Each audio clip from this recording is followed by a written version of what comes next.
Bien, entonces estamos viendo la epístola a Tito y ya vimos la sesión anterior con la exposición de Juan Pablo, el saludo, la salutación, la introducción, y el pasaje que continúa es del verso 5 al 9. Es, digamos, la primera parte que nos enseña Pablo, que da todo el fondo a lo que es la epístola. La razón por la cual Pablo envía a Tito a Creta y la misión que tiene que hacer allí. Entonces, más adelante en las siguientes exposiciones vamos a ir profundizando. Pero este pasaje tiene muchas cosas por enseñar y también hay palabras profundas, pero también palabras sencillas. Cuando lo leemos, sí, yo sé qué es eso. Pero cuando vamos y analizamos la situación de la época, bueno, hay muchísimo por enseñar.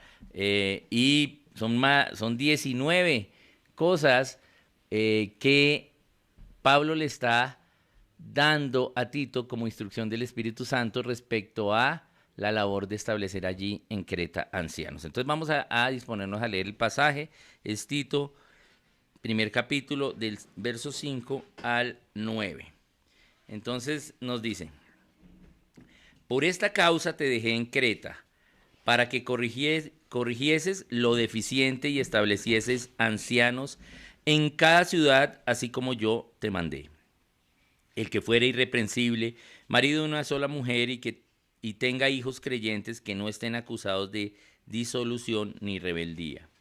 Porque es necesario que el obispo sea irreprensible como administrador de Dios, no soberbio, no iracundo, no dado al vino, no pendenciero, no codicioso de ganancias deshonestas, sino hospedador, amante de lo bueno, sobrio, justo, santo, dueño de sí mismo, retenedor de la palabra fiel tal como ha sido enseñada, para que también pueda exhortar con sana enseñanza y convencer a los que contradicen. Bien. Entonces acá nos está dando el qué. El pasaje nos dice la razón de la carta y qué es la misión que tiene que hacer Tito. Más adelante, en el verso 6, ya nos dice el por qué. ¿Sí? ¿Por qué el Espíritu Santo está dando estas características de lo que tiene que hacer Tito allí en Creta, que es establecer ancianos? Las sociedades bíblicas tituló este pasaje, o la primera parte de este pasaje, requisitos de ancianos y obispos. Bien. Y yo creo que está bien titulado, porque aunque ancianos y obispos son sinónimos en cuanto a que la persona que sea anciano, pues es obispo, o el que es obispo es anciano, pero sí difieren en cuanto a que obispo implica la acción, el qué hacer, qué es lo que debe hacer, mientras que anciano implica la autoridad. Anciano no implica viejo, bien, sino aquella persona que ha tenido una experiencia, ¿sí? Y que Dios lo ha llamado a ser autoridad en la iglesia. Es un grupo de personas. Nunca en la Biblia vemos anciano hacia autoridad de la iglesia. Siempre son hombres y son plural, ancianos. Siempre es un grupo plural. Al menos dos. Bien. Solo la Biblia habla una vez de anciano y es en Apocalipsis acerca del juicio del tribunal del trono blanco, cuando el anciano de días, que es la figura del Padre, entonces venga a decir quién es digno de abrir los sellos del libro de la vida. Bien, de resto, siempre ancianos implica la autoridad plural que Dios ha dado a la iglesia. Ancianos, cuando nos referimos a ancianos, implica a la autoridad. Y obispo implica a lo que va a hacer. Obispo viene de ojo. También en algunas otras traducciones o versiones vamos a encontrar supervisor, sobrevedor o presbítero. Todo tiene que ver con el ojo. Sobrevedor, el que ve por encima de; supervisor, el que más ve; presbítero, el que ya tiene edad y aún ve. Bien, entonces, anciano no implica alguien que solo por ser viejo tiene autoridad, pero sí debe tener experiencia y para tener experiencia, pues no debe ser un neófito, como nos lo dice Timoteo, sino pues tiene que haber demostrado testimonio. Entonces, aquí en el pasaje vamos a ver cómo se usa ancianos y obispos. El tema central del pasaje es que la iglesia ni los apóstoles deben permitir que nadie que no cumpla estos requisitos sea autoridad en la iglesia. Entonces nos dan unos requisitos para instruir a la iglesia. ¿Qué características se requieren para tener autoridad allí? Recordemos que ancianos no es un don, ¿sí? Es un oficio, es una labor a la cual Dios llama a algunos de los hombres de la iglesia para que sean autoridad. Pero no es una autoridad de jefatura, ¿bien? Sino es una autoridad de, ¿sí?, servicio y decisiones de justicia. Tampoco es una autoridad de responsabilidad. A veces queremos que no, pues la iglesia, los ancianos allá tienen la responsabilidad, yo no me preocupo. No. Efesios 5 claramente nos enseña que la responsabilidad de la iglesia es de los hombres.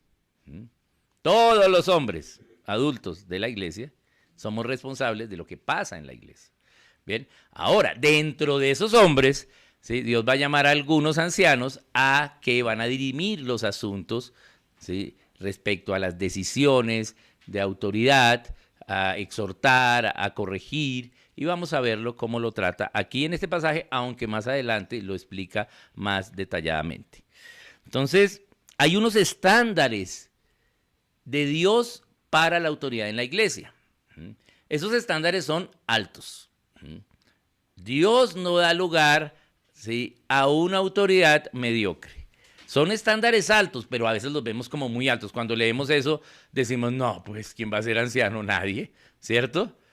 Pero si están allí y si el Espíritu Santo inspiró a Pablo a que nos lo enseñara, entonces es porque es posible obtenerlos, porque es una labor que va a haber en la iglesia, que Dios diseñó para la iglesia. Entonces, si es posible, ¿sí?, no se trata de perfección, pero sí hay unos requisitos. Y tenemos unos requisitos para las autoridades en la iglesia. Analizando ya las partes de este pasaje, ya vimos el tema, son los requisitos. La iglesia no debe aceptar a alguien en autoridad que no tenga estos requisitos, pero sí hay personas que los van a tener y que van a ser llamadas a esta labor de ser ancianos. Entonces, viendo las partes, hay como 4 partes que tiene este pasaje. Son 5 versículos, pero hay 4 partes respecto a estos requisitos. La primera parte es el carácter general. Hay alguna cosa que se necesita para el anciano, y entonces vamos a ver qué es irreprensible.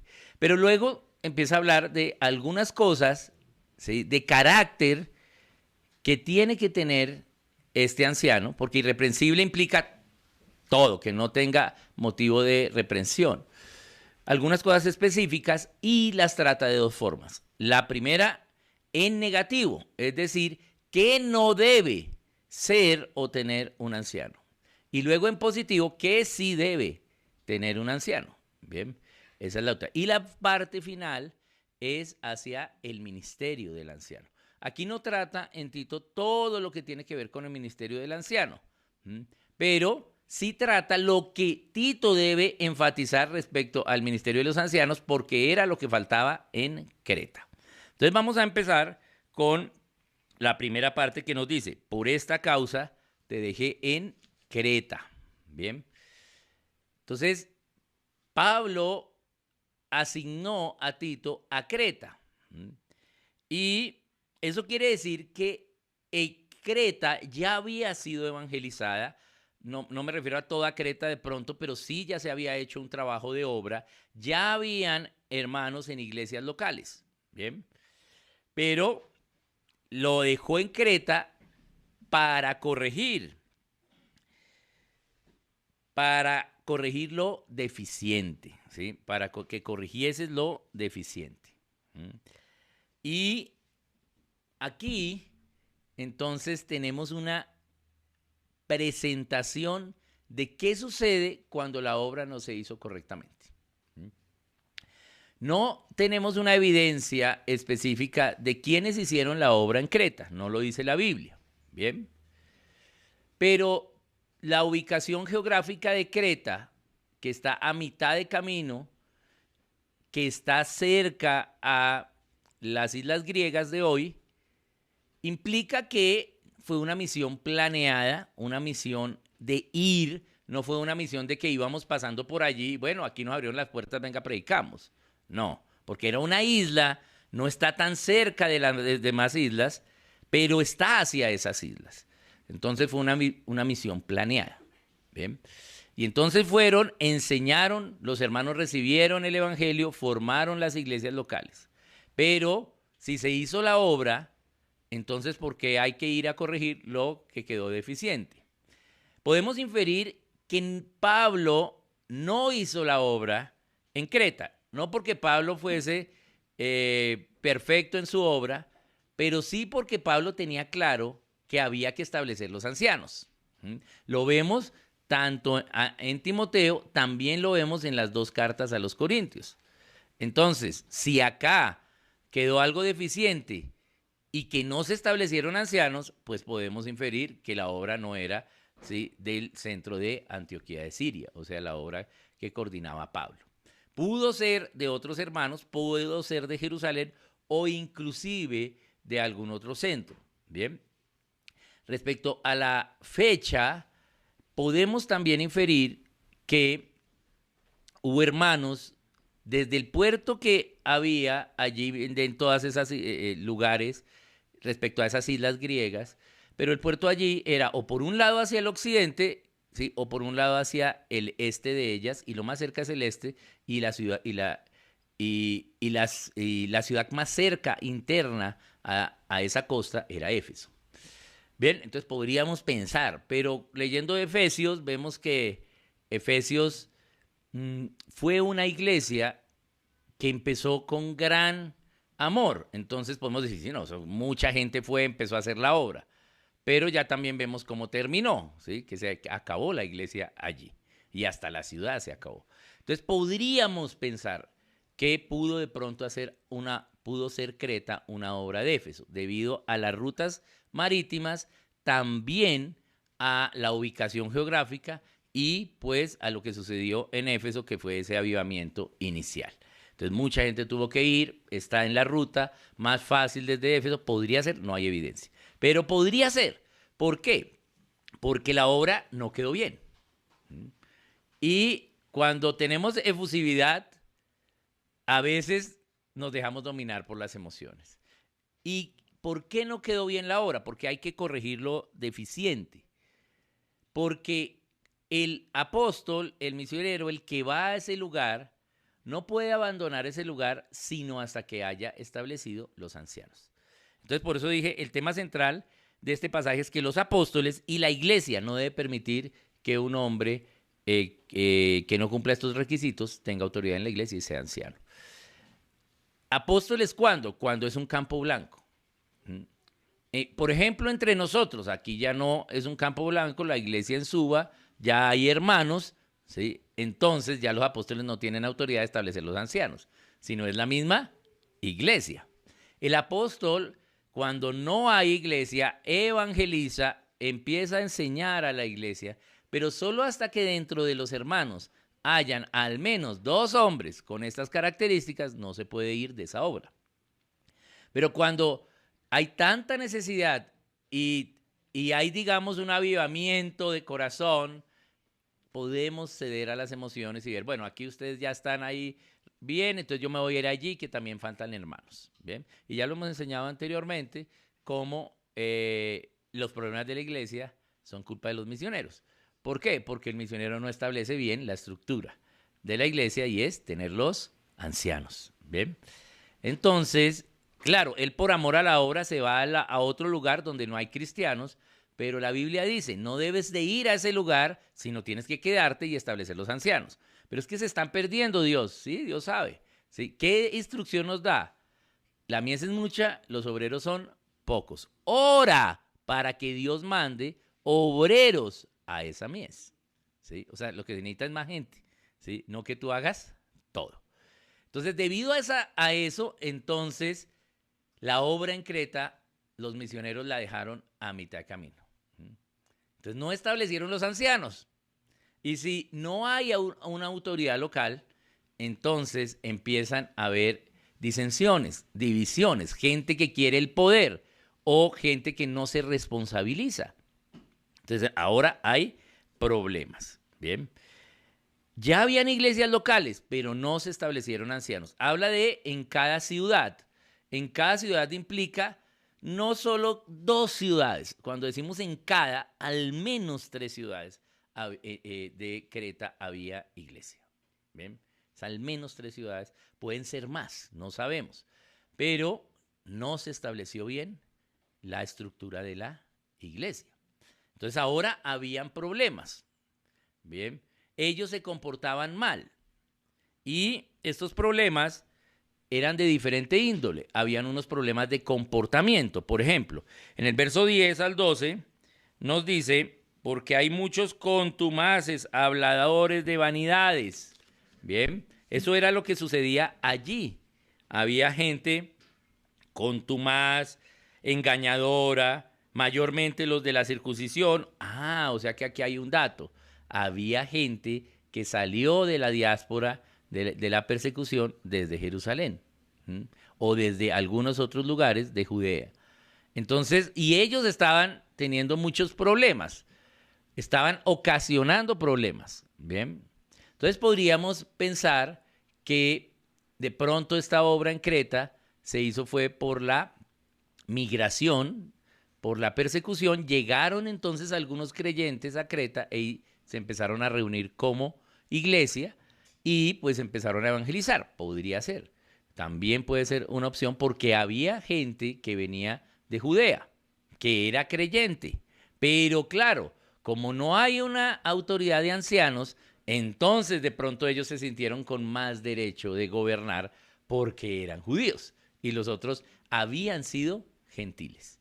¿Sí? Estos habían sido judíos en su religión, pero venían del pueblo judío, y los otros habían sido gentiles, pero ahora ambos son cristianos. Ya no hay ni judío ni griego, ¿cierto?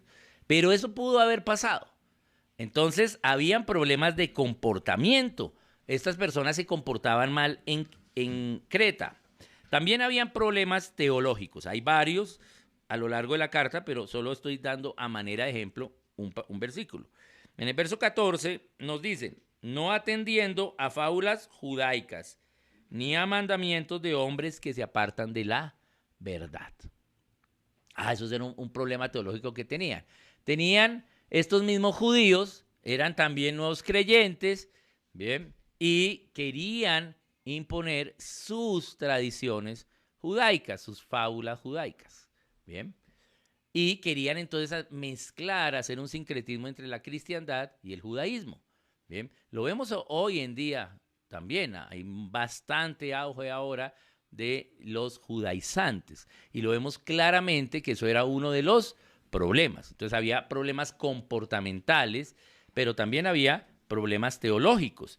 Y también habían problemas doctrinales, ¿sí? de la práctica de la vida de iglesia.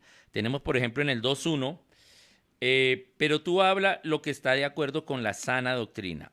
O sea que había cosas que no eran de sana doctrina. Inferimos que pues lo judaico puede ser, bien, también que se exigía entonces unas obras judaicas, ¿sí? O creer algo acerca del misticismo judaico. Para esta época, ya del inicio de la iglesia, en el judaísmo, debido al auge de la cristiandad, entonces las autoridades judías religiosas habían empezado a perder una relevancia. Bien, ya los miembros del concilio no se veían como los eruditos enviados de Dios, que sabían mucho de Dios, sino básicamente como una gente que estaba buscando sus propios intereses. ¿Bien? ¿Por qué? Porque se evidenció con Caifás y con pues todo lo que sucedió con el Señor. Entonces, el clero judío estaba perdiendo su autoridad. ¿Por qué? Porque se estaba viendo lo que eran y no que querían realmente buscar a Dios. ¿Quién empezó a denunciar estas ideas? Los maestros. Entonces habían maestros de la ley que dijeron, no, el clero no. Y entonces empezaron a tener poder ahora los rabinos, los maestros. Y esto denigra en que el control del judaísmo entonces lo toman los rabinos. Pero ese no es el diseño que tiene el judaísmo, ¿bien? Porque son los de Leví, ¿bien? La tribu de Leví. Y ahora los rabinos toman el control, pero cada rabino tiene sus propias enseñanzas, sus propias fábulas judaicas, su propio misticismo. Entonces, en lugar de los rabinos incrementar la idea académica del conocimiento de Dios, lo que hicieron fue diferenciarse a través de obras místicas. Entonces empezó a crecer el misticismo y por eso hoy el judaísmo es la cábala y todas estas cosas que tienen, que básicamente es un tipo de paganismo. Bien, eso fue lo que sucedió. Entonces, algunas de estas personas estaban allí en Creta. Y como no habían ancianos, entonces empezaron a haber bastantes problemas. Bien, entonces por eso es que Pablo dejó allí a Tito en Creta para que corrigiese lo deficiente y estableciese ancianos. Entonces, primero tenía que corregir lo deficiente, tenía que enseñar. ¿Cómo corregimos lo deficiente que hay? ¿Sí? Enseñando. Enseñando la verdad. Pero para enseñar tenemos que estudiar la palabra. Y la enseñamos. Vemos algo deficiente en la iglesia, tenemos que enseñar sobre ese tema. ¿Bien? Bien. Entonces, Tito fue y enseñó. Y mientras enseñó, tenía que ir a iglesias locales en varias ciudades. También, entonces, pudo tener comunión con estos hermanos, conocerlos, ¿sí? Y ver a cuáles hermanos Dios llamaba a la obra, a la labor de ser ancianos. ¿Bien? Tampoco es un nombramiento. No es que Tito va a nombrar el anciano o los ancianos. No, no es una cuestión de nombramiento porque no es Tito el que elige, ¿sí? Sino es Dios el que llama a aquellos hombres a ser ancianos. Tito tenía que tener comunión con ellos, tenía que conocerlos y estar seguro que aquellos que iba a establecer como ancianos, entonces, ¿sí? Cumplían estos requisitos. Es el establecimiento, el misionero, el apóstol establece los ancianos. Dios los llamó, el misionero los establece, ora por ellos y se va y ya ahora la autoridad de esa iglesia local está bajo los ancianos. ¿Bien? Entonces, él debe establecer y dice, como yo ya te había dicho. Aquí también es algo importante ese como yo ya te había dicho. Es decir, que Pablo y Tito ya habían hablado, planeado, recibido de Dios el desafío de hacer la obra en Creta, de corregir esa obra en Creta. Bien, ya lo habían hablado. Ahora se lo está poniendo por escrito, ¿sí? Porque Tito ya está en Creta, pero ya lo habían hablado antes de que Tito estuviese en Creta.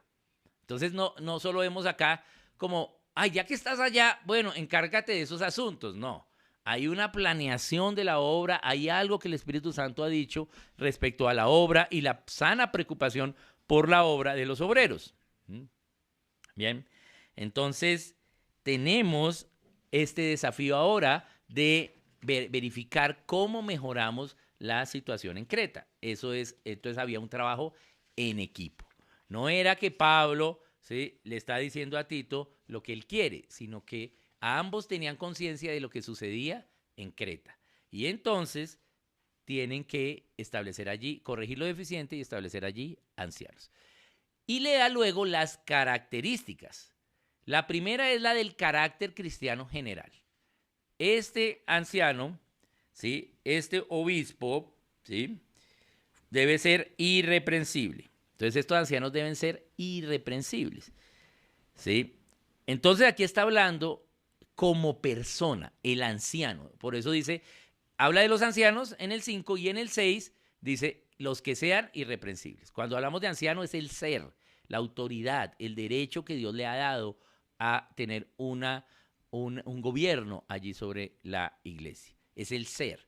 La persona como anciano debe ser irreprensible. Cuando hablemos como obispo, es lo que va a practicar, ¿sí? Cómo debe hacerlo. Entonces, por eso acá el ser solo da una característica, irreprensible. ¿Qué es irreprensible? Sin pecado conocido, con reputación pública. No es sin pecado, porque ninguno de nosotros aún podemos asegurar que estamos libres de pecado. ¿Bien? Pero sí es sin pecado conocido. ¿Sí? ¿Por qué? Porque hay pecados secretos, pues los demás no conocen, los demás miembros de la iglesia no conocen. Pero fácilmente, ¿sí? En la comunión entre los hermanos nos conocemos, ¿sí? Porque el alma se expresa naturalmente. Entonces tiene que ser alguien de buen nombre, alguien que tenga una reputación pública aceptada.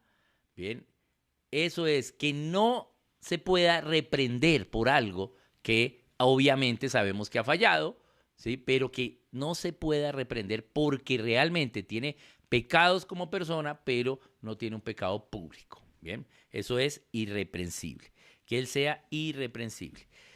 Eso no quiere decir que nunca haya cometido pecado público, porque hemos cometido pecados públicos, pero pudo haberse arrepentido, ¿sí? Y ya haber solucionado ello. Bien, pero que sea irreprensible. Bien, no está hablando de tener perfección.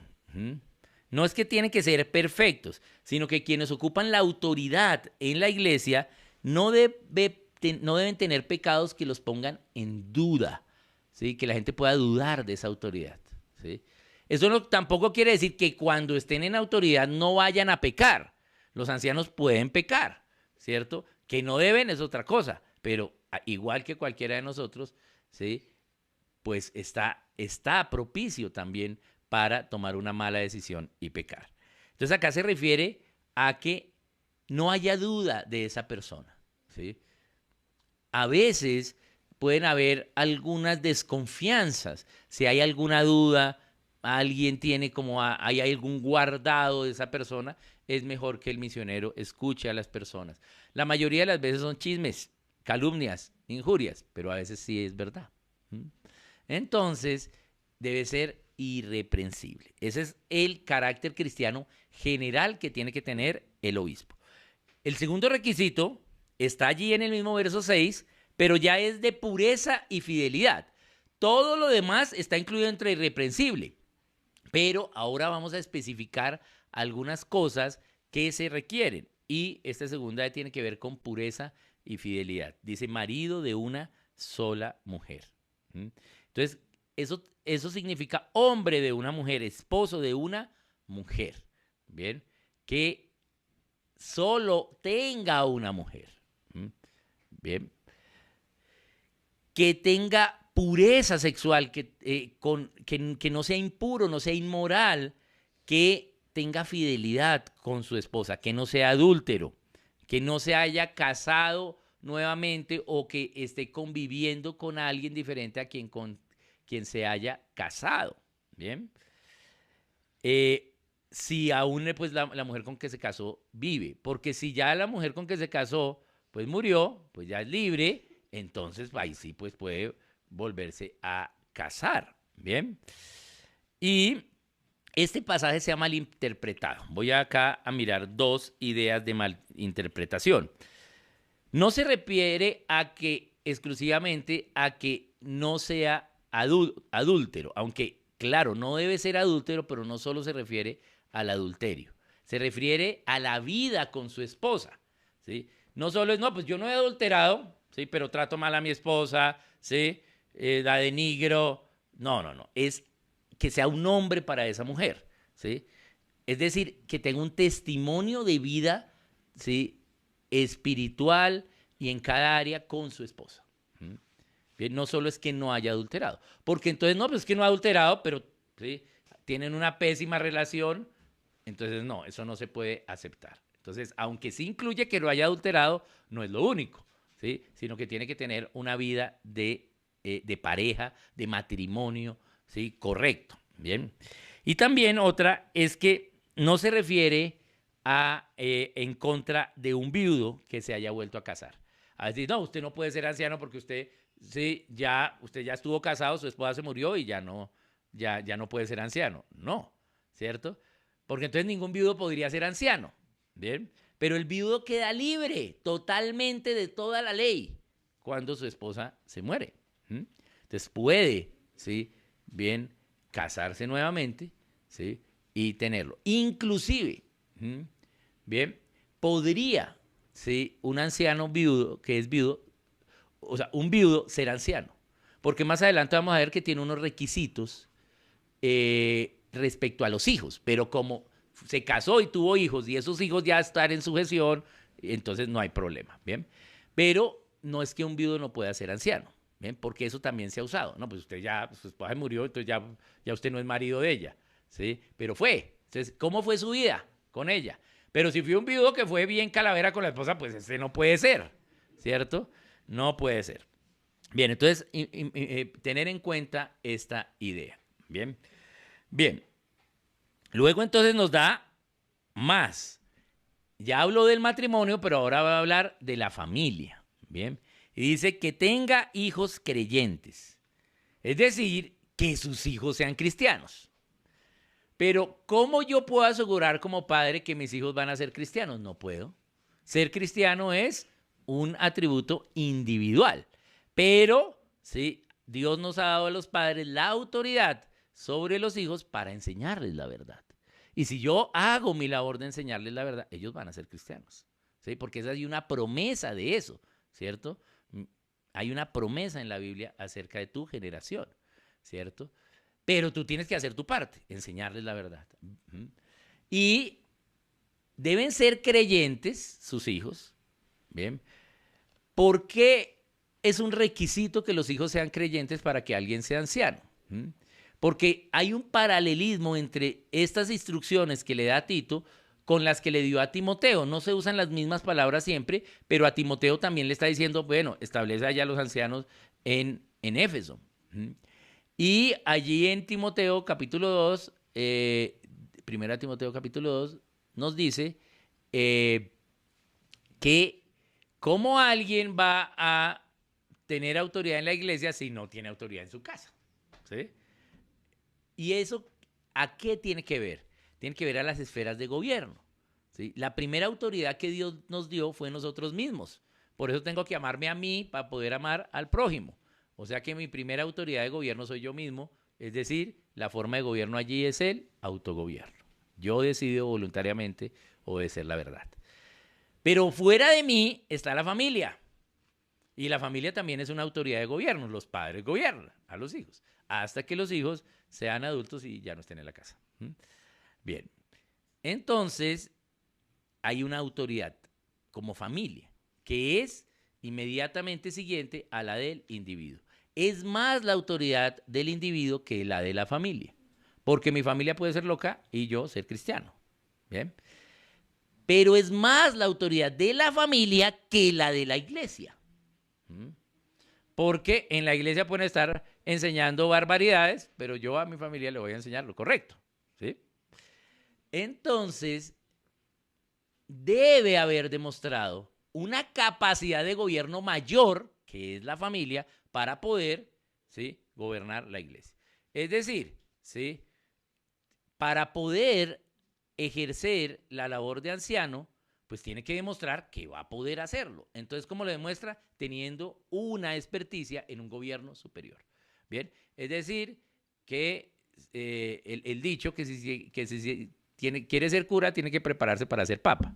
¿Sí? Pero muy pocos van a ser papas. ¿Sí? Pero tiene que tener una preparación grande para poder, ¿sí?, serlo. Y eso es a lo que se refiere acá. Por eso le exige a los ancianos que sus hijos, ¿sí?, sean cristianos. Y que no estén acusados de disolución y de rebeldía. O sea, que no solo sean creyentes, sino que sean creyentes de verdad, que sean íntegros. Disolución allí es que como que se pierda su identidad. Se refiere a cuando adicionamos algo sobre el agua. Cuando yo adiciono algo sobre el agua, se disuelve. ¿Bien? Entonces adiciono azúcar sobre el agua y se disuelve. Eso es. Entonces, que sean cristianos íntegros y conocidos de testimonios sus hijos. No quiere decir que estén sirviendo en lo mismo que sirve su papá, que tengan un ministerio similar, no, pero que sean cristianos de verdad y que diga, este es cristiano, ¿sí? O sea, entonces, ¿qué sucedió con esos padres? ¿Sí? Hicieron una buena labor. Bien, sus hijos deben estar no acusados de disolución ni en rebeldía. Los hijos son libres de estar en rebeldía. Así uno les enseñe.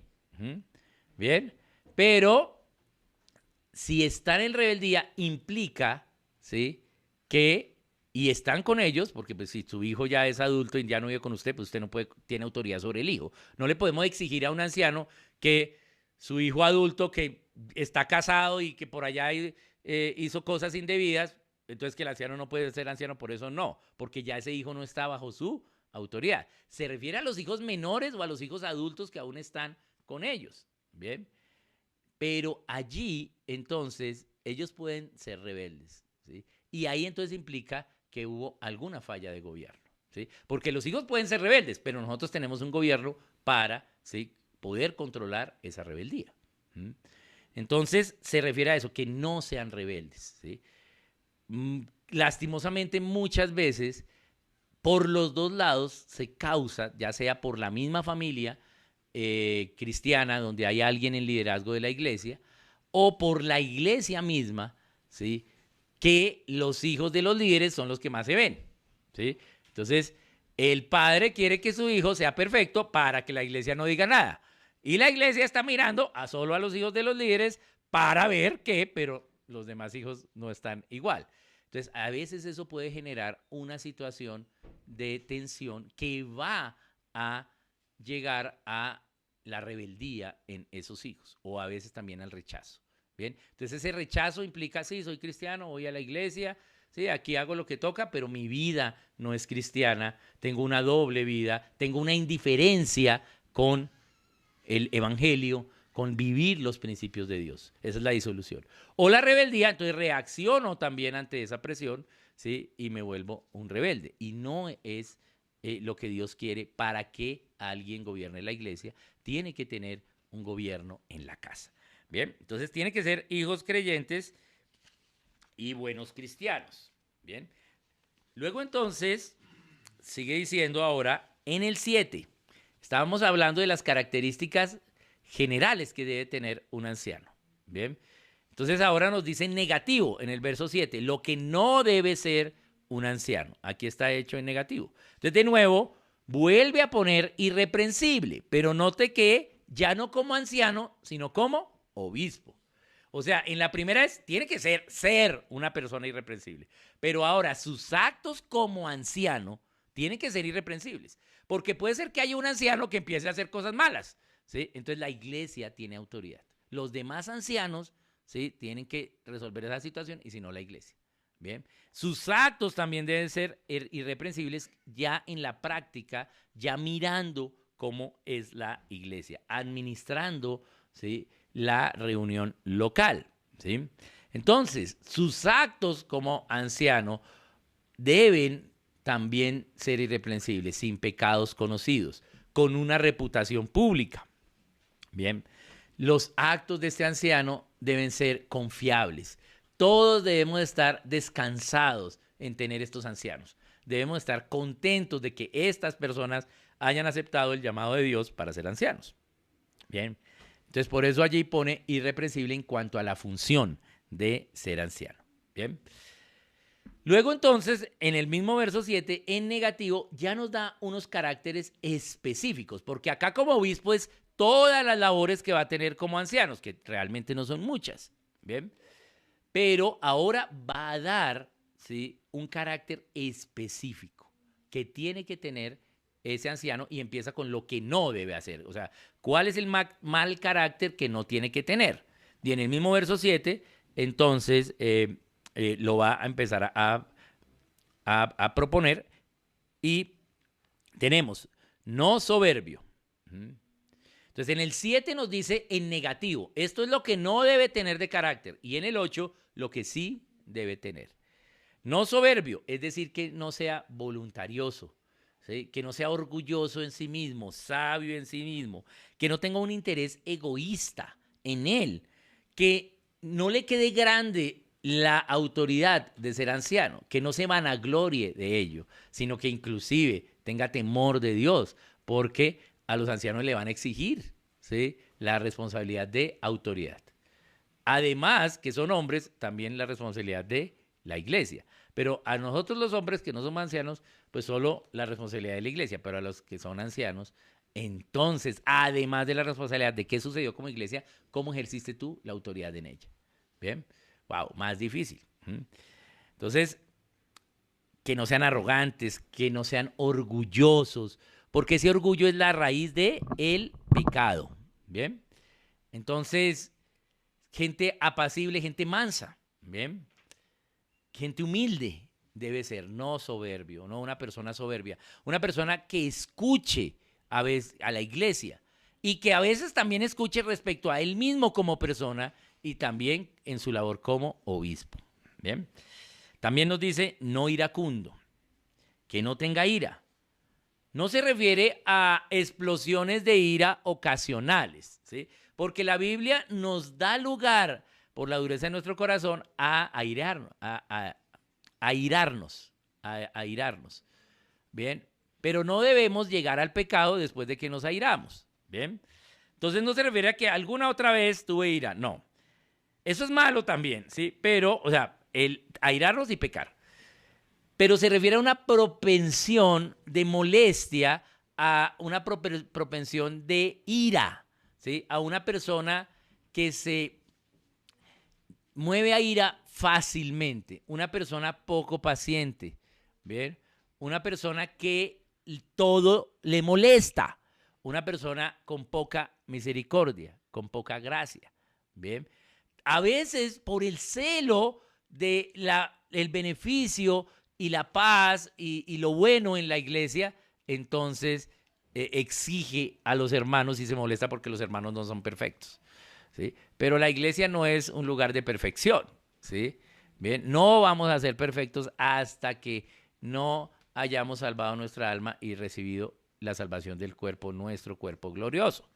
Entonces, esta parte de que no sea iracundo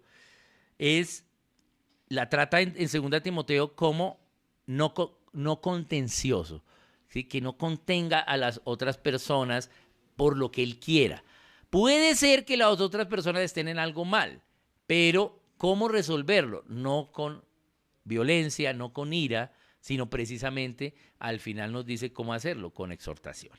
Bien, también no dado al vino. Este también se ha interpretado muy mal. Bien, entonces tenemos que mirar en griego, todo esto tiene pues sus raíces griegas y sus palabras griegas, pero por tiempo no voy a exponerlo porque son muchos asuntos, pero aquí sí voy a exponer la raíz griega respecto a no dado el vino. Allí la palabra que está en griego es paraoinos y tiene dos partes esa palabra en griego, una raíz para, que quiere decir al lado o al, ¿sí? Al lado o al para, ¿sí? Ahí viene la idea paralelo, ¿sí? Al lado recto, ¿sí? Eso es paralelo. Bien, entonces para, al lado, y oinos es vino, o sea, al vino o al lado del vino todo el tiempo. Se refiere al lado continuo del vino.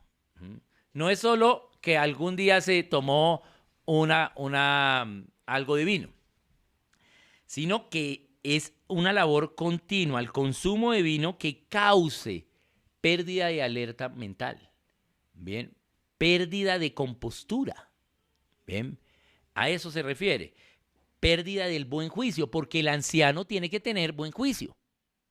¿Por qué el anciano tiene que tener buen juicio? Porque va a juzgar. ¿Va a juzgar qué? Los problemas que pasen en la iglesia. ¿Bien? Entonces tiene que saber hacer justicia. Y si está bebido, pues no la puede hacer. Pero no es el vino que conocemos hoy. Aquí el vino que estaba en esta época, aunque la ley no ha cambiado, ¿sí? Pero no es el vino actual nuestro. Era básicamente un jugo de uva que se empezaba a fermentar, que se bebía como una bebida diaria en lugar del agua, en los lugares donde el agua era contaminada, que era la mayor parte, ¿sí? Si no había montañas altas, el agua estaba contaminada, no era buena para la salud, entonces la gente, ¿sí?, tomaba, ¿sí? Usaba esa agua contaminada con la uva para que el vinagre entonces matara a todos los bichos del agua, ¿sí? Y así entonces era una forma de purificar el agua.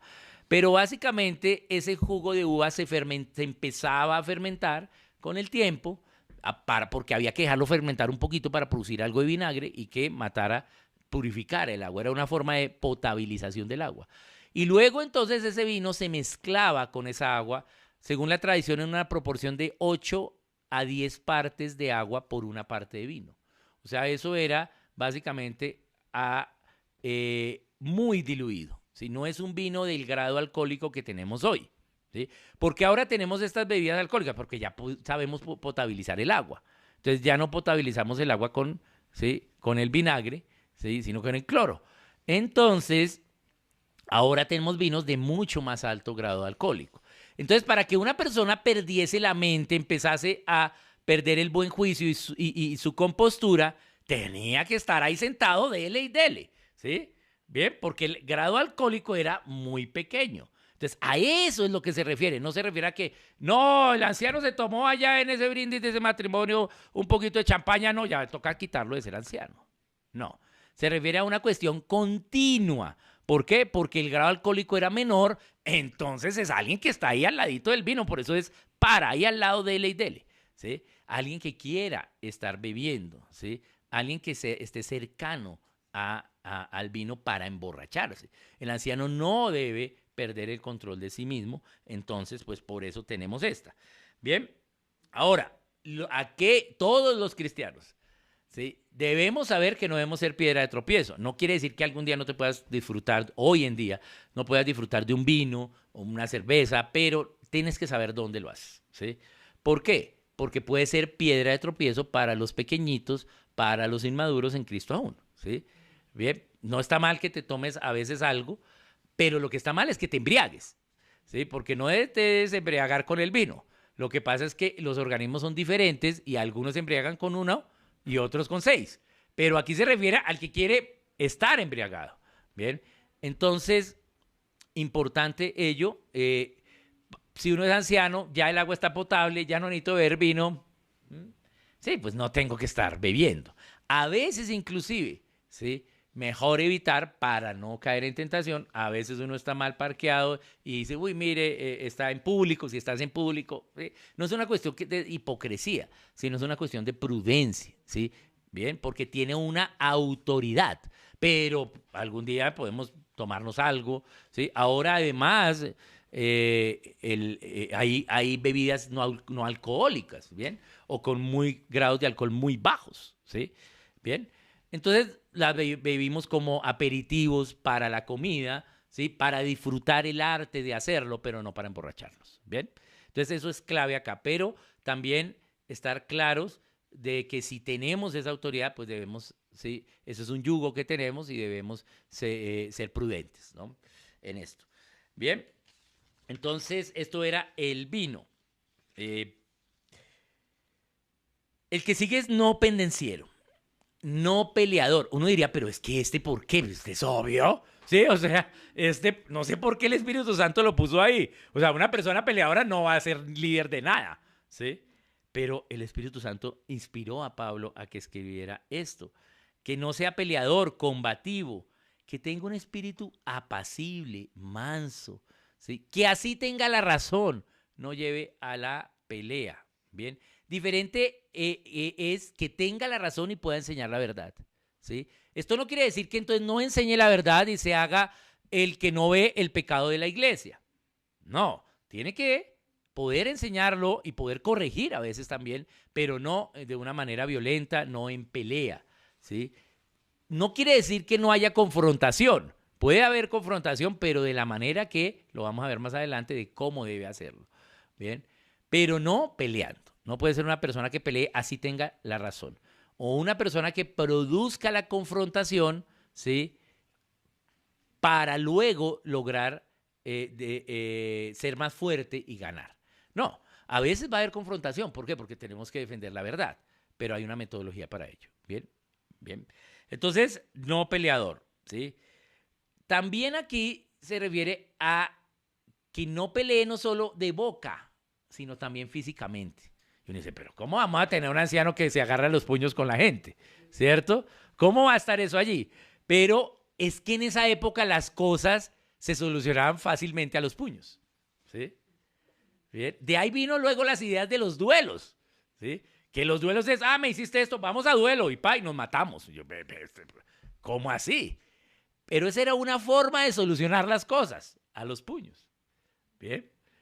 Entonces, no debe, también implica no solo peleas verbales, sino también físicas. Obviamente, pues se supone que entre los cristianos no debe pasar eso, ¿bien? Pero, sí, no debemos dejarnos provocar a veces, ¿bien? Pero está ahí. Si está ahí, es que puede pasar, ¿sí? Entonces, mejor, ¿sí?, que no sea alguien que sea fácilmente movido a la confrontación. ¿Qué sigue? No codicioso de ganancias deshonestas. Wow, este es muy importante que esté allí. ¿Bien? ¿Por qué? Porque donde hay autoridad, el mecanismo de la autoridad es el poder y la obediencia. Así es que se ejerce autoridad. Alguno tiene poder y otro obedece. ¿Bien? Pero el poder va a implicar dominio sobre algo. Y alguna de esas cosas puede ser, ¿sí?, lo que produzca dinero. La iglesia, Dios nos da leyes para la iglesia respecto a la economía y estas leyes solo le permiten a la iglesia administrar algunos recursos que son para la ofrenda para los santos, la ofrenda voluntaria que da la iglesia, ¿sí? Pero si deformamos esas ideas, entonces vamos a tener, digamos, otras prácticas económicas, ¿bien?, como característico de la iglesia de Sardis, de la iglesia evangélica, como por ejemplo el diezmo, o hacer templos y el templo vale y hay que administrarlo y hay que pagar servicios, entonces necesita dinero. Entonces, como tengo el poder, tengo la autoridad, entonces yo me puedo echar al bolsillo ese dinero. ¿Bien? O yo puedo querer ser líder de una iglesia para tomar dinero. Bien. Y no solo se refiere aquí al robo o a la deshonestidad, sino también se refiere a ver el ministerio como una idea laboral donde te paguen un dinero. Pero ningún ministerio paga, ¿sí? Porque es el principio bíblico, ¿sí? Servimos a Dios es por gracia, que nos llama y porque empezamos a entender la obra que Él hizo para nosotros, no porque Él necesite nada o porque necesitemos que nos paguen, ¿bien? Pero hay gente que ve el servir a Dios en la iglesia como un mecanismo de sueldo. Y la iglesia no debe pagarle a nadie. Pero el obrero es digno de su salario. Pero sueldo es diferente a salario, ¿sí? Porque sueldo es un acuerdo, ¿sí?, de un dinero en un tiempo dado de trabajo.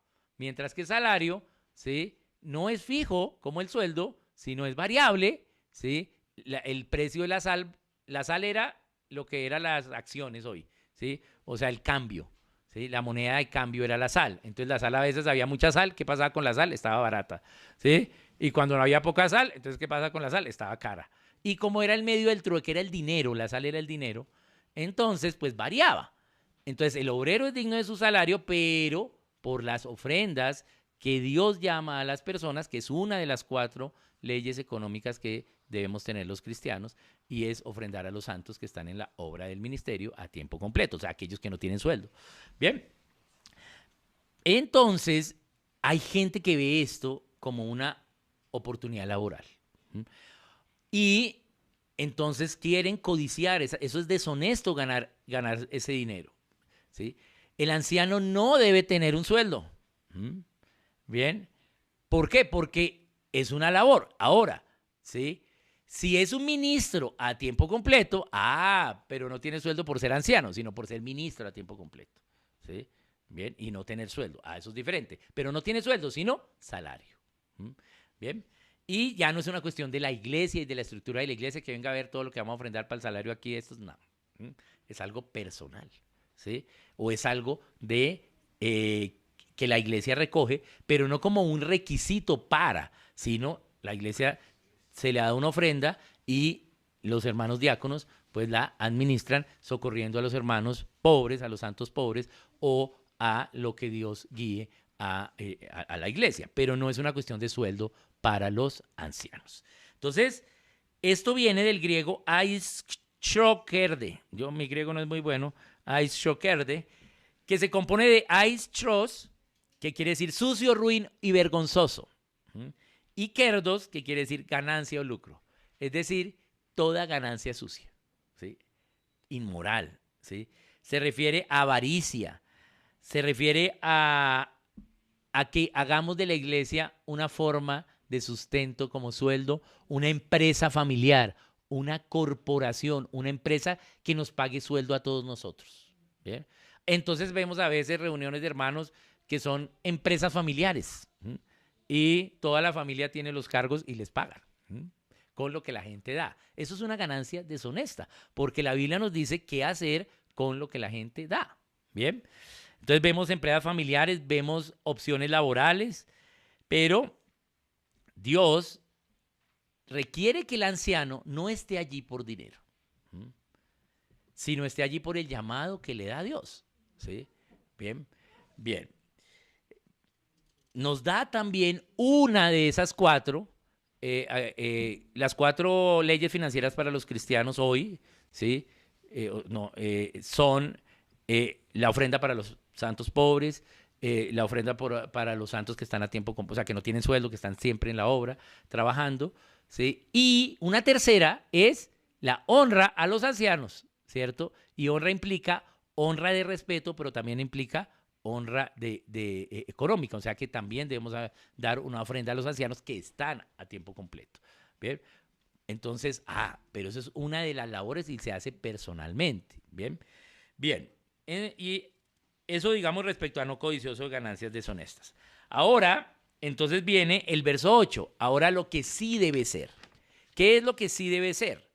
Lo primero, hospedador, tener hospitalidad. Hospedador que tenga afecto al forastero. No se refiere exclusivamente a cualquier forastero, aunque puede ser, pero hace un énfasis en que se hospeden a los hermanos, ¿sí? A eso es lo que se está refiriendo, porque lo podemos ver en las demás cartas como la hospitalidad era algo muy importante, porque los hermanos obreros iban o los hermanos iban a visitar a los otros en otra localidad y entonces pues la gente los hospedaba en sus casas y los atendía. Bien, el anciano no solo debe ser hospedador en su casa, sino es como un hospedador de la iglesia, pero tampoco quiere decir que sea el que tenga que sacar de su bolsillo y poner los gastos de la iglesia. Pero sí debe ser una persona que esté preocupada por los demás, que sea un buen anfitrión, que tenga afecto por el que viene de otro lugar. Bien, dice en Gálatas 6:10, mayormente a los de la familia de la fe. Entonces puede tener afecto con cualquier forastero, pero mayormente tiene que ser con los de la familia de la fe, que reciba a los hermanos.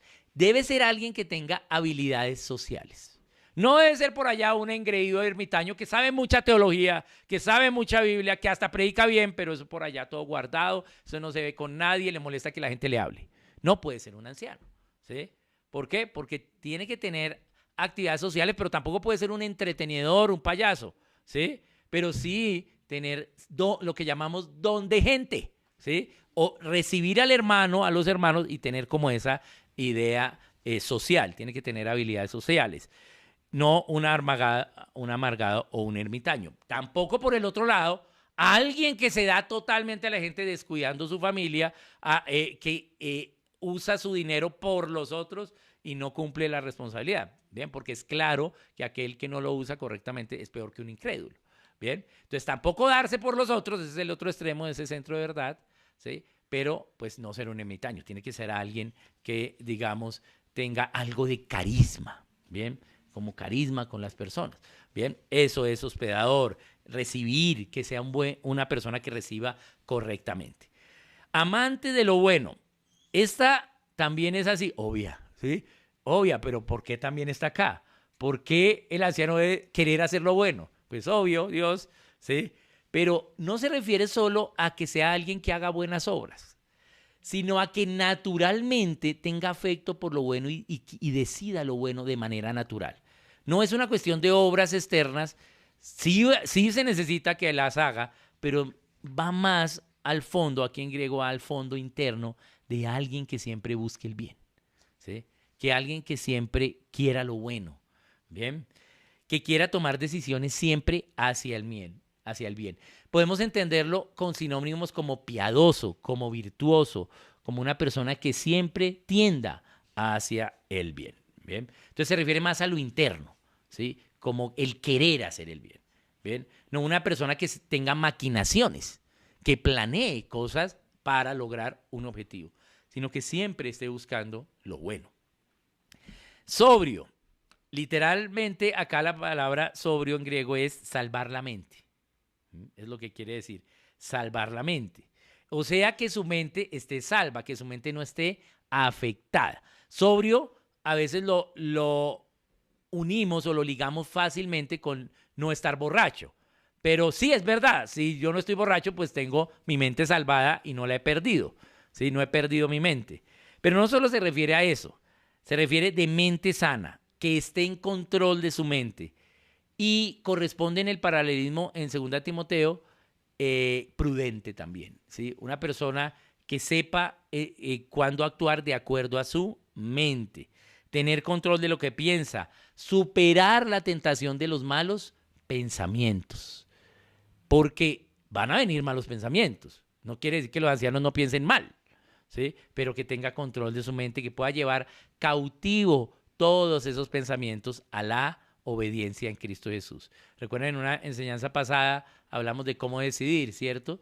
Todo lo que pensemos tenemos que llevarlo cautivo a la obediencia en Cristo Jesús. ¿Dónde queda? En nuestra conciencia, ¿cierto? En nuestro espíritu.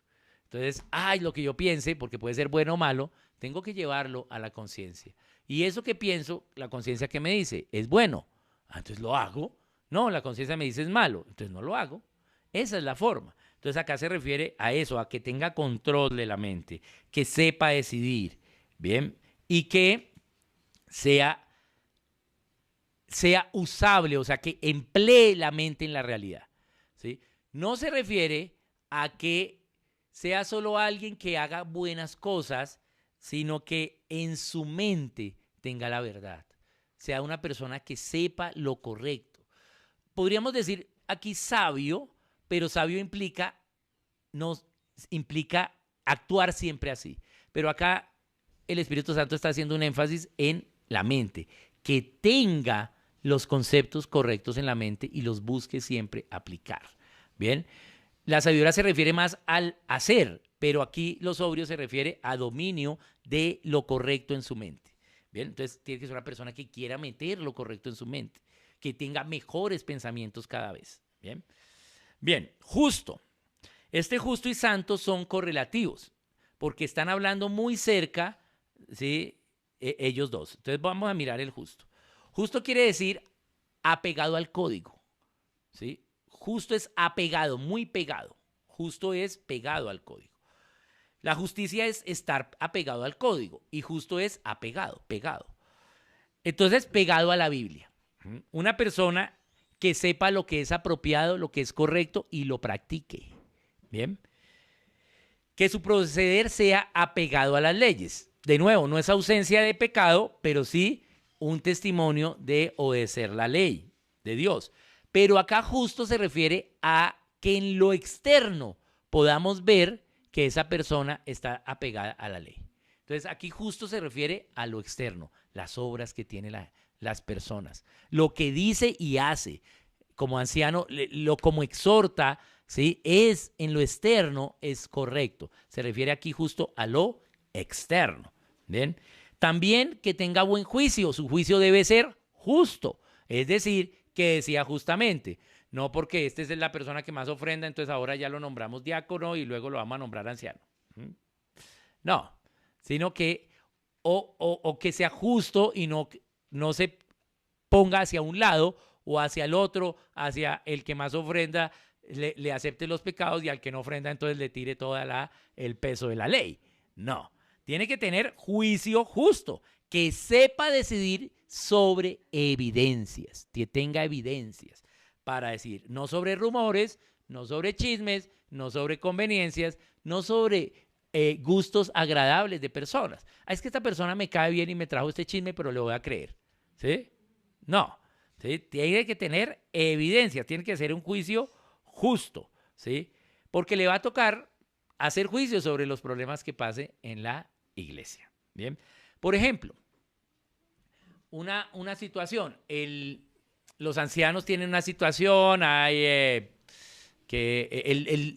alguien que lo que más común va a pasar en la iglesia son los problemas entre la pareja, eso es lo que más pasa, ¿sí? Bien, porque es lo que más cerca tenemos del esposo o la esposa. Entonces, resulta que esos problemas ya pasan a mayores porque ya entonces hay un comportamiento externo que denigra la identidad del otro, de la pareja, del cónyuge. Entonces se empieza a pensar en una posible separación. La Biblia nos da indulgencia de separarnos por la dureza del corazón, mas no el divorcio, ¿sí? El divorcio no es un principio bíblico cristiano. Bien, entonces aquí el anciano no es que, bueno, ¿cuáles son sus problemas con su esposa? Entonces va a meter en sus problemas. No, es cuando hay algo externo que ya va en contra de la dignidad de la persona. Entonces ya hay que empezar en separación y la da la separación. Pero eso tiene un costo grandísimo, ¿sí? Si se separan, no se divorcian, ¿sí? Bien, son dos cosas diferentes. El divorcio fue por la dureza de nuestro corazón, pero ya no es, ¿sí? Porque en Cristo ya no tenemos dureza del corazón, ya nos dieron, no dice, nos van a dar un corazón de carne, no, no lo dieron. Ahora, diferente es que yo peque, ¿sí? Pero ya no tengo dureza de corazón en sí, sino pecado por mi carne, ¿bien? Entonces, no hay divorcio. Pero entonces ahora los ancianos tienen que poder exhortar a la persona muchas veces a decir, mira, te toca separarte, pero no te puedes divorciar, ¿sí? Y a veces el costo, ¿sí?, de elegir mal con quién casarse o de no resolver una diferencia, pues es el estar solo. Bien. Entonces, tiene que tomar una decisión. Y lo hago acá porque hace poco vimos lo que sucedió en la iglesia allá donde está MacArthur, cómo aconsejaron a una mujer que estaba bajo violencia, ¿sí?, que debía quedarse, ¿sí? No, tiene que salir, ¿bien? Pero no hubo un juicio justo por parte de los ancianos. Si el anciano está diciendo, quédate, así está tu dignidad como individuo, ¿sí? ¿Bien? ¿Por qué le dijeron quédate? Porque tú eres líder y va a ser un mal testimonio para la iglesia. Pues sí, eso es verdad, pero la iglesia es menor que la familia y menor que el individuo. ¿Bien? Entonces se pusieron en riesgo la dignidad de esta mujer. Bien, bien. Y eso estuvo mal. Pero también, por el otro lado, si los ancianos están diciendo divórciese, ¿sí?, pues también está mal, ¿sí? Pueden tener todos los problemas, pues sepárense, pero no se pueden divorciar, ¿sí? ¿Por qué? Porque el divorcio está prohibido en la palabra. Bien, bien. Entonces, importante, entonces tiene que tener juicio justo, pero es difícil, ¿sí? Por lo tanto, tiene que conocer y por eso es un grupo. Por eso es un grupo de hermanos que dicen, oye, mira, sí, esto, ¿sí? Se edifican unos a ellos. Es difícil esto de justo. ¿Por qué? Porque se nota, es externo, ¿sí? Y a veces podemos hacer el mal sin querer hacerlo, equivocarnos, ¿bien? Y se nota. Debemos pedir perdón, restablecer, restituir. El siguiente, que es santo, es lo mismo, pero hacia lo interno, ¿sí? Y acá de nuevo voy a la palabra griega. No es la palabra griega agios, que agios es santidad, santo, aquel que ya no está bajo la ley del pecado, que no peca o que no quiere pecar. No es esa palabra. Porque aunque en español se traduce igual, santo, en las dos palabras griegas, acá no es agios, sí, que quiere decir ahora sin pecado, sino que es ocios, ¿sí? Y ocios, de donde también se deriva la palabra ocio, en su correcto significado, que es maravillarse internamente. Eso es el ocio, no es vagar, ¿sí? Entonces es ocios, que es santo, pero significa la convicción interna de que toda dirección y propósito, ¿sí?, que tiene internamente es para el bien. Bien, es aquí la convicción interna. No solo como vimos antes de sobrio, que es solo la mente, sino aquí en todo su ser, espíritu, alma, cuerpo, internamente es santo. Yo creo que la mejor traducción aquí, de pronto sí hay una palabra en español para esto, mejor que santo, que es sacro. Bien, la palabra sacro, lo sacro. ¿Sí? Internamente está inclinado hacia lo sacro, hacia lo santo y bueno. Bien, eso es. Hacia lo correcto de Dios, esa debería ser. O también lo podíamos traducir como toda dirección y propósito hacia lo sacro, hacia lo divino, hacia Dios, es decir, devoto. Una persona de lo interno devota a Dios, ¿sí? Hacia lo sacro. Bien, esa es la idea. Entonces, que desde su interno el anciano pueda y tenga el querer siempre hacer lo bueno, pero más, digamos, más que lo bueno, hacia lo de Dios, inclinado internamente hacia las cosas de Dios, devoto, ¿sí? Hacia lo sacro, con reverencia, ¿sí? Tiene que ser una persona con reverencia hacia lo de Dios. A eso se refiere. No se refiere a que no peque y esto, porque también se ha malinterpretado. No, si este pecó, no, para afuera ya no es anciano, ¿sí? Entonces nadie puede ser anciano, ¿sí? Bien. Se diferencia justo aquí, precisamente en lo interno. Aquí es como sacro. Por último, tenemos dueño de sí mismo, bajo el señorío de Cristo. Una persona que tenga dominio propio de sí mismo, ¿sí? La cualidad de dominio propio, pero de sí mismo, en sus cabales, íntegro. Aquí no se refiere solo a la mente, esta es como a manera de conclusión que está poniendo aquí el Espíritu Santo a Pablo, de estas características específicas de los ancianos, la conclusión, dueño de sí mismo, ¿sí? Que tenga gracia de Dios continuamente obrando en su vida. Se refiere a que no ceda a la tentación, que sus decisiones sean siempre como consecuencia de las leyes de Dios. Bien, es como dueño de sí mismo, la conclusión de todo, las características individuales. Bien. Luego, por último, tenemos el verso 9. Y aquí, entonces, tenemos la cuarta parte, que es respecto al ministerio. No trata todo lo del ministerio de los ancianos, pero solo dos partes trata. Aquí. ¿Por qué? Porque esto era clave para la iglesia en Creta. Bien, necesita que retenga la palabra fiel. ¿Por qué? Porque había ya hermanos que no retenían la palabra fiel y estaban en las fábulas judaicas. Retenedor de la palabra fiel, tal como ha sido enseñada. O sea, que se base en la Biblia y la haya estudiado y haya recibido enseñanza. Bien, y la tenga clara. Bien, apegado al orden de Dios, con entendimiento de, y la palabra que se usa acá para retenedor de la palabra en griego es logos. Retenedor del logos, es decir, del orden de Dios en la Biblia, pero también del orden de Dios en toda situación humana, en conocimientos. El logos no solo es lo bíblico o lo religioso, sino todo. O sea, que sea una persona que retenga la ley, las leyes de Dios para cada cosa de lo que sepa. Bien, se refiere a eso. Y como le fue enseñada correctamente. Bien, que tenga un corazón dispuesto y enseñable a la revelación de Dios en cualquier asunto. Bien, porque para que retenga la palabra, pues hay cosas que él no sabe y de pronto es edificado por algún hermano de la iglesia. Los ancianos no son eruditos que todo lo saben. Ni siquiera el más erudito de la congregación debe ser anciano, solo si Dios lo llama a ser anciano. Bien, entonces no es una persona que sepa todo, sino por el contrario, lo que sabe, lo sabe bien y lo retiene, bien, y lo hace como le fue enseñado correctamente. Bien, tampoco es como yo te enseñé, lo tienes que hacer así, porque de pronto te enseñé mal. Entonces tiene que estar abierto en corazón enseñable, abierto a la verdad y renovar el entendimiento.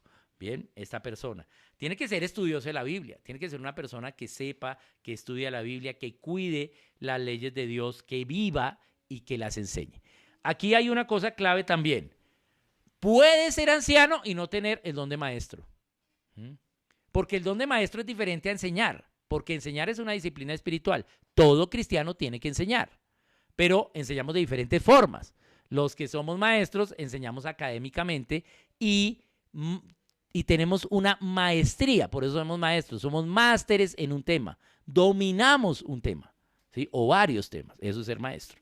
pero no quiere decir que solo los que enseñen son los maestros, porque ahí dice, vayan y hagan discípulos a las naciones enseñándoles a que guarden. No dice, y que solo los maestros enseñen. No, todo cristiano enseña. Enseñamos en la vida diaria, en nuestras actitudes, en la casa, en el transporte, en todo lado estamos enseñando.